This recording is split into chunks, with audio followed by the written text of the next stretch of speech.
But first, it's time for Living in the Kitchen, sponsored by Winn-Dixie, built by ProCraft Cabinetry.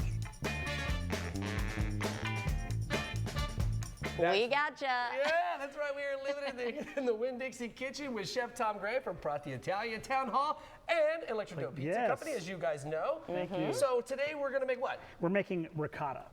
So homemade ricotta. You'd be surprised how easy it is to make. Really? Yeah, because it doesn't, like at first glance, it really doesn't seem like it'd be easy. No. But this is, we make about 120 quarts a week. Like these containers. week? Like, Good a week. grief. Because we make ricotta for prati to make all of our ravioli. We make it as an appetizer with our garlic bread.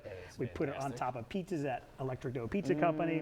We Didn't you fold also it into have it with some of your meatballs too, or Yes, something? it goes under the meat. You're right. Yep. I've had that. That's Meatballs are delicious. And then, and we also put it in pastas at Town Hall. So we make it for all three restaurants. Very cool. It is fairly simple. The biggest thing is like we're just making sure we don't scorch because the dairy will like to boil over. But it's literally milk.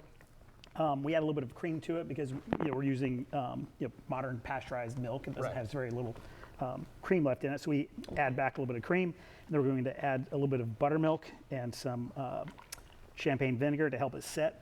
Interesting. You really just need to get right below a boil. Right, it's just like you were telling me like if you're cooking this at home, right, and you don't have the time constraints of television, you just basically once it starts to move, Yes. right, then Starts we to pull it rise up, slide it off the heat, add in these items. I'm trying. If you've ever experienced it, milk will go straight up and Yeah, shoot. it starts going. Yeah. So we're trying to avoid that Yeah. live, and we're. I've done that at the Please, house. I don't want to leave smelling like milk. Seriously, Ew. I have absolutely done it at the house, and you're like, oh, Or with Gwen, the baby formula, it just starts smelling like milk. great. But we are right there. Like you can see it's starting to foam. Yeah. We're getting a little movement. So and then literally we pour these in.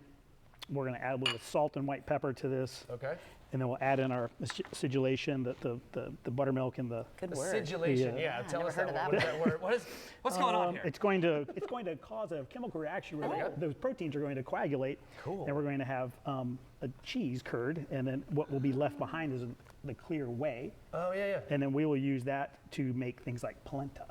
I love polenta. Oh, That's cool. One of the sounds things that so I good. really dig about the way you cook is there's not much that goes to waste, right? Like, Correct. Like everything gets used. Like we were talking about with when we're making pasta, we don't throw the water away. We use the you water, use right? it. Like we try to use all these things, and if we do, we tend to find out that like that's how we make all the really good stuff, right? Right, because you leave all the starch in there. Yeah.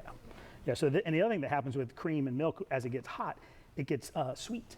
So if you've ever noticed, if you get like a latte or a cappuccino and that milk on top has a sweetness to it, there's no sugar. I don't even have to add sweetener anymore as I've developed my taste, over the years. But yeah, you can taste the sweetness just in the milk alone. It's basically a conversion of starch to sweet. I did starch not to know sugar. that. Whoa. So this is happening here This is also, awesome.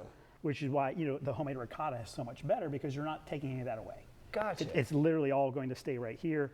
You get to enjoy all that. That is There we cool. go. All right, so what do we got now? Cream? We're boiling. This is buttermilk. Oh, buttermilk. Sorry. That's part of that acidulation. Yeah. Science. And that's the vinegar you just added Yeah, next? vinegar. We're going to do More science. a little stir. I know, it's kind of like we're getting a little like Yeah. It's a cool chemistry lesson. lesson. And it's happening right now. Whoa! I'm telling you, I'm yeah. absolutely going to do this at the house. This is so cool. And that will, Whoa! You can smell. It's like thickening. Wow! it's thickening right now. And then after this sits for, 10, 15 minutes, it'll have a solid cap.